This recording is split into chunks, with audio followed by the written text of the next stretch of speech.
नमस्कार, आप जुड़ चुके हैं वैली एक्सप्रेस न्यूज़ के साथ। आम आदमी पार्टी के मीडिया कोऑर्डिनेटर प्रताप सिंह जम्वाल हमारे साथ इस वक्त मौजूद हैं। इनसे बात करेंगे जिस तरह से यहाँ पर इस वक्त पिछले 10 दिन से जो बच्चे हैं वो बैठे हुए हैं, प्रदर्शन कर रहे हैं। मैं आपको बता दूँ 10 दिन पहले ये बैठे थे, आज उनके पेरेंट्स भी आज यहाँ इनकी सपोर्ट में उतर आए। सबसे बड़ी बात, सिलेक्शन लिस्ट में इनका नाम आया था, उसके बावजूद भी कहीं ना कहीं इनको जो जम्मू कश्मीर की क्रीम थी, ये पढ़े लिखे यूथ थे, 1,98,000 से बच्चों ने जो एग्ज़ाम दिया था उसके बीच में से निकाल के 972 बच्चे जो कहीं ना कहीं इस लिस्ट में आए थे। 2 महीने पहले लिस्ट आउट हुई थी, उनमें इनका नाम था, लेकिन आज भी उन बच्चों को जो है कहीं ना कहीं जम्मू कश्मीर सरकार जो है सड़कों पर बिठा के रखा हुआ है उन्होंने। चलिए प्रताप से बात करें। प्रताप, क्या लग रहा है 1,98,000 बच्चे और लगभग पिछले 10 दिन से यहाँ पर बैठे हुए हैं, सरकार कुछ कर नहीं रही और यहाँ उपराज्यपाल ये यहाँ से मैसेज दे रहे हैं केंद्र में कि 30,000 नौकरी जो है वो दे दी गई है। कितनी दी है यहाँ पर, क्या लग रहा है आपको? देखिए, जम्मू कश्मीर का युवाओं के साथ सिर्फ बात इनकी नहीं है। आप देखिए, सब इंस्पेक्टर का जो एग्ज़ाम हुआ था, आज इन्होंने उसको भी क्वैश कर दिया। इन्होंने उन नौजवानों के साथ भी मतलब कह दिया कि वहाँ पे धांधली हुई थी। इसके साथ ही फायर एंड एमरजेंसीज जो 2013 से रिक्रूटमेंट का प्रोसेस शुरू हुआ है और आज तक उस प्रोसेस का पता ही नहीं है। उसमें 2 बार कोर्ट की इंटरफेरेंस भी हो चुकी है, लेकिन आज भी उन नौजवानों के साथ धोखा हुआ।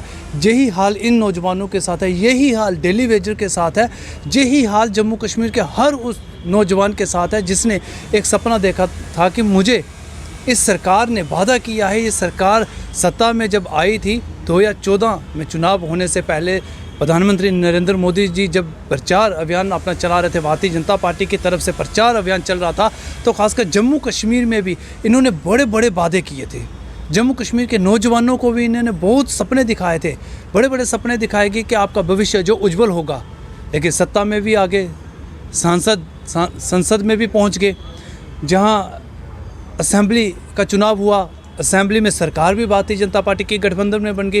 लेकिन वो नौजवान जो अपने भविष्य को लेकर चिंतित था, जो अपने भविष्य को लेकर गहन इस सोच में था कि सरकार के आने के बाद मेरी उम्मीद पूरी होगी, आज उस नौजवान का सपना चकनाचूर हो चुका है। एक चीज़ पूछूंगा आपसे, अकाउंट असिस्टेंट बहुत बड़ी कहीं ना कहीं उपलब्धि है इन बच्चों के लिए। इन्होंने अपना एग्ज़ाम क्लियर किया, उसके बाद भी 2 महीने से लिस्ट आउट हुई, रिटर्न एग्ज़ाम भी हो गया, रिटर्न भी कंप्लीट कर लिया इन्होंने, उसके बाद भी लिस्ट निकल रही है। और सबसे बड़ी बात है, ये भी जम्मू कश्मीर एक यूटी है, दिल्ली भी एक यूटी है। दिल्ली फल फूल रही है और जम्मू कश्मीर जो है जिसका स्टेट का दर्जा जाने के बाद 370 जाने के बाद यहाँ जो ये बताया जा रहा है कि दूध की नदियाँ बह रही है, कितना कुछ हुआ ये आपको बखूबी पता है इस चीज़ को। देखिए, जहाँ तक यूटी की आपने बात की, दिल्ली भी यूटी है, लेकिन दिल्ली में आम आदमी पार्टी की सरकार है और जम्मू कश्मीर में आम आदमी पार्टी की सरकार आने वाली है। आज देखिए, नौजवानों की बात जब कोई भी नहीं कर रहा, आप देखिए फायर एंड एमरजेंसीज़ की जो लिस्ट की बात है, जो उनकी रिक्रूटमेंट का जो मुद्दा था, उसको लेकर हमारे मंत्रियों ने उपराज्यपाल को एक मेमोरेंडम भेजा चिट्ठी के माध्यम से। आम आदमी पार्टी ने उसकी आवाज़ बुलंद की।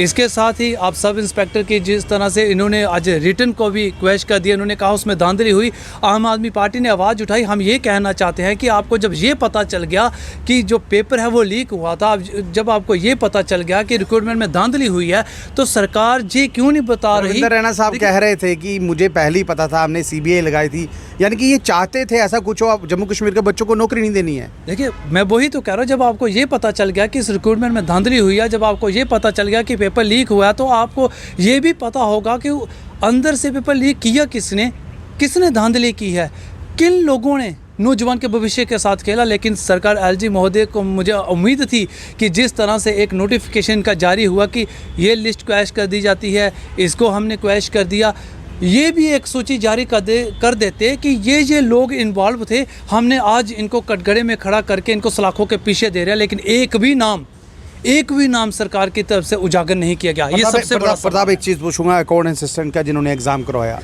एग्ज़ाम करवाने के बाद दूसरे ही दिन 27 को एग्ज़ाम हुआ, 28 तारीख को जिन्होंने एग्ज़ाम कराया था उनकी ट्रांसफ़र हो जाती है, यानी कि दूसरे किसी डिपार्टमेंट में चले जाते हैं। सबसे बड़ी बात, ऐसा लग नहीं रहा कि बड़े बड़े अफसर जो हैं उनको आगे पीछे कर इन बच्चों का जो भविष्य है उससे खेला जा रहा है। सबसे बड़ी बात, जम्मू कश्मीर की क्रीम है, पढ़े लिखे बच्चे हैं, पिछले 10 दिन से सड़कों में, धूप में, बारिश में, गंदगी में यहाँ बैठे हुए हैं। इनके माँ बाप भी आज आ गए, कुछ ऐसे बच्चे भी हैं जिनकी टांगें नहीं हैं, और किस तरह से उन्होंने अपना सपना देखा था कि एक नौकरी मिलेगी, नौकरी के बाद अगर कुछ होगा, घर का गुजारा होगा, लेकिन आज उनके घर के लोग भी सड़कों पर हैं। देखिए, हर उस बेरोज़गार जो आज जम्मू कश्मीर में है, आम आदमी पार्टी उसके साथ खड़ी है, पूरी शिद्दत के साथ खड़ी है और हम इनकी आवाज़ को उठाने का लगातार प्रयास कर रहे हैं। और आने वाले दिनों में आप देखिए कि जम्मू कश्मीर में अगर इस नौजवान को भी एक बदलाव लाना है तो उनको एक विश्वास आम आदमी पार्टी पे करना पड़ेगा। आप पंजाब की एग्जांपल आपके सामने है। दूसरी रही बात, आपने कहा ये पढ़ा लिखा नौजवान है, पढ़ा लिखा नौजवान के साथ इस सरकार ने जब से ये सत्ता में आए हैं, चाहे केंद्र में हो, चाहे जम्मू कश्मीर में भी पूर्व जो सरकार रही है, इन्होंने नौजवानों के साथ धोखा किया ही किया। ये वही भारतीय जनता पार्टी की सरकार थी जो SR 202 को लेकर इतना ज़्यादा विरोध करती थी। जब सत्ता में आते ही इन्होंने PDP के साथ गठबंधन होने के बाद इन्होंने सबसे पहले उस SR 202 का अमेंडमेंट करके कोई बहुत बड़ा बदलाव ना करते हुए उस SR 202 का वेलकम तक कर दिया। ये वही भारतीय जनता पार्टी दोहरे चित्तर वाली, जिनका मतलब एक ही सिक्के के दो पहलू हैं, इनका किसी तरह से भी विश्वास नहीं करते। अगर हम इनसे उम्मीद करें कि ये हमें रोज़गार देंगे, नौजवान को जहाँ उनकी आवाज़ को सुनेंगे, ऐसा इन पे विश्वास करना मुझे लगता बहुत बड़ी भूल होगी। रही बात, देखिए गुलशन जी, इसके साथ साथ ही आपको बता दें, आपने कहा एम्प्लॉयज़ का ट्रांसफ़र कर दिया एग्ज़ाम होने के बाद।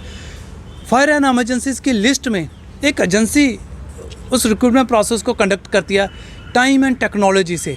जब विरोध होता है कि यहाँ पे गड़बड़ी हुई है, आप एजेंसीज़ को तो हटा देते हो, उसका डायरेक्टर जो दूसरी एजेंसीज़ आती है, दोनों एजेंसीज़ का डायरेक्टर सेम होता है। टाइम एंड टेक्नोलॉजी उस प्रोसेस है, उस प्रोसेस को जो हैंडल करने वाली, रिक्रूटमेंट प्रोसेस को हैंडल करने वाली एजेंसी, उसको आपने हटा दिया, लेकिन डायरेक्टर दूसरी एजेंसी जो आपने हायर की, उस एजेंसी का भी डायरेक्टर सेम रहता है। कहने का मतलब आपने सिर्फ मुखौटा बदल दिया, लेकिन मुखौटे के पीछे जो चेहरा था वो सेम ही था। जहाँ से पता चलता है कि इनका जो रिक्रूटमेंट प्रोसेस है पूरी तरह से कालिक में कालिक पोती हुई है। ये पूरी तरह से काले का काला ही है। ये लोगों के साथ धोखा कर रहे हैं और मुझे लगता है सरकार के नाक के नीचे जैसे भ्रष्टाचार अब चरम सीमा पर पहुंच चुका है। एक चीज़ पूछूंगा, नवंबर में हो सकता है, अक्टूबर नवंबर में इलेक्शन आ जाए, तो आम आदमी पार्टी किस तरह से उतरेगी? और उतरने के बाद कहीं ना कहीं जिस तरह से जम्मू कश्मीर का यूथ इस वक्त बेरोज़गार है, बेरोज़गारी दर जम्मू कश्मीर में आपको पता है कितनी ज़्यादा बढ़ चुकी है। हर दूसरा बच्चा आप देखिए तो बेरोज़गार है, पढ़ लिख चुके हैं लेकिन नौकरी नहीं है। क्या करेगी आम आदमी पार्टी अगर आप सत्ता में आते हैं? देखिए, सबसे पहली बात है, जम्मू कश्मीर में बेरोज़गारी दर इस सरकार की देन है कि जम्मू कश्मीर आज बेरोज़गारी दर में अव्वल नंबर पे आ चुका है। और एक और हैरानगी की बात है, पूरे हिंदुस्तान में अगर कुंवारों की सूची देखी जाए तो जम्मू कश्मीर कुंवारों, नौजवान जो कुंवारे हैं, कुंवारों की सूची में भी जम्मू कश्मीर आज पहले नंबर पे है। कारण इसका यही है, हालांकि ये बड़े हास्यजनक बात लग रही होगी लोगों को, लेकिन इसका असल कारण यह है कि नौजवान के पास रोज़गार नहीं है, नौजवान के पास भविष्य संवारने के लिए किसी तरह का विकल्प नहीं है। रोज़गार होगा तो शादी होगी। देखिए, जब रोज़गार होगा तभी तो शादी होगी ना। तो लेकिन ये विकल्प ना होने के कारण आज देखिए कुंवारों की सूची में भी जम्मू कश्मीर अव्वल नंबर पे आ चुका है। यानी कि जो भारतीय जनता पार्टी के लोग, जिस तरह से बड़े बड़े लीडर इनके, जिन्होंने शादी नहीं की, ये चाहते हैं पूरा देश जो है बिना शादी के रह जाए। जम्मू कश्मीर का तो नंबर दे दिया है। देखिए, इनके लीडरों ने शादियां तो नहीं की, लेकिन बर्बादियां बहुत की हुई हैं।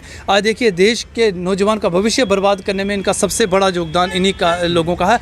रही बात आम आदमी पार्टी की, आम आदमी पार्टी चुनाव लड़ेगी और पूरी ताकत के साथ लड़ेगी। हम नौजवान के बेरोजगारी के मुद्दे को, महंगाई के मुद्दे को, स्वास्थ्य के मुद्दे को, अच्छी शिक्षा के मुद्दों को लेकर जम्मू कश्मीर में आए हैं। और मुझे लगता है एक आम नागरिक है वो सरकार से यही उम्मीद करता है कि उसे रोज़गार, शिक्षा, स्वास्थ्य और सशक्त और एक ऐसा समाज मिले जहाँ पे उसकी आवाज़ को सुना जाए, उसकी जो सुविधाएं, जिसके लिए उसने वोट दिया, वो सुविधाएं उसे मिले। तो मुझे लगता है आम आदमी पार्टी इन्हीं बातों के साथ चुनाव लड़ेगी। और आम आदमी पार्टी का जो दिन प्रतिदिन जो रुतबा आप देखिए बढ़ता जा रहा है, लोगों की जो इसकी तरफ रुझान जो बढ़ता जा रहा है, उसका कारण एक ही है कि आम आदमी पार्टी की विचारधारा पे, आम आदमी पार्टी के वादों पे और आम आदमी पार्टी के कामों पे आज लोग विश्वास कर रहे हैं। दिल्ली की जनता ने देख लिया, पंजाब की जनता ने देख लिया, बाकी भी राज्यों में आप देखिए बड़े सारे राज्य ऐसे हैं जहां पे आम आदमी पार्टी ने कहीं पे विधायक बना के दस्तक दी है और कहीं पे म्यूनसिपैलिटी में दस्तक दी है। इसका एक ही जो है रुझान सामने आता है कि आने वाले दिनों में जम्मू कश्मीर में भी आम आदमी पार्टी पूरे तरीके से सरकार बनाने जा रही है और लोगों के हितों की रक्षा करने वाली सरकार होगी और लोगों के लिए सरकार होगी। जी देखिए, जम्मू कश्मीर में आने वाले चुनाव में आम आदमी पार्टी किस तरह का अपना परचम लहराएगी, लेकिन जो आम आदमी पार्टी जो है वो जम्मू कश्मीर के लोगों के लिए खुशहाली लेकर आ सकती है, क्योंकि दिल्ली में आम आदमी पार्टी है, पंजाब में आम आदमी पार्टी है। अब देखिए जम्मू कश्मीर में भी इलेक्शन है और सबसे बड़ी बात आम आदमी पार्टी के नेता प्रताप सिंह जम्वाल ने जो यहाँ पर बच्चे बैठे हुए हैं उनको कहीं ना कहीं सपोर्ट की है। देखिए यूथ जो है इस वक्त परेशान है। अब परेशान क्यों है? नौकरी नहीं है, लेकिन पार्लियामेंट में झूठ ये बोला जाता है कि 30,000 जो नौकरी है जम्मू कश्मीर के यूथ को दे दी गई है और यहाँ पर दूध की नदियाँ बह रही है। देखिए सबसे बड़ी बात, अगर इस तरह के काम जम्मू कश्मीर में हुए होते तो जिस तरह से ये बच्चे जो अकाउंट्स असिस्टेंट जो बच्चे पिछले 10 दिन से सड़कों पर बैठे हैं, आज उनके माँ बाप भी इनके पास आ गए सपोर्ट में, लेकिन सरकार का कोई नुमाइंदा यहाँ पर पहुँचा है। लेकिन मैं आपको बता दूँ, बहरहाल जो पार्टीज़ हैं, आम आदमी पार्टी है, बहुत सी पार्टी है जिन्होंने सपोर्ट की, लेकिन आम आदमी पार्टी का कहना यह है कि अगर हम सत्ता में आते हैं, कहीं ना कहीं जम्मू कश्मीर में जो गंवारापन है, यानी कि नौकरी नहीं होगी तो शादी नहीं होगी। भारतीय जनता पार्टी के मैक्सिमम जो लीडरान हैं वो भी गंवारे हैं, शादी नहीं किया। अगर शादी की होती तो इनको भी पता चलता कि जो गृहस्थी का जो सुख है वो किस तरह होता है। ऐसा लगता है कि ये कुछ अपना जो पर्सनली जो मुद्दा था, यानी कि अपनी शादी तो हुई नहीं और दूसरों की होने नहीं देंगे, जम्मू कश्मीर के यूथ को यहाँ दरबदर करेंगे। और सबसे बड़ी बात, यहाँ पर स्कैम पे स्कैम जो है वो निकलते हुए नज़र आ रहे हैं। किस तरह से प्रशासन यहाँ पर चल रहा है ये आप बखूबी जानते हैं। कमेंट बॉक्स में कमेंट जरूर कीजिएगा, इस वीडियो को ज़्यादा से शेयर कीजिए। नमस्कार।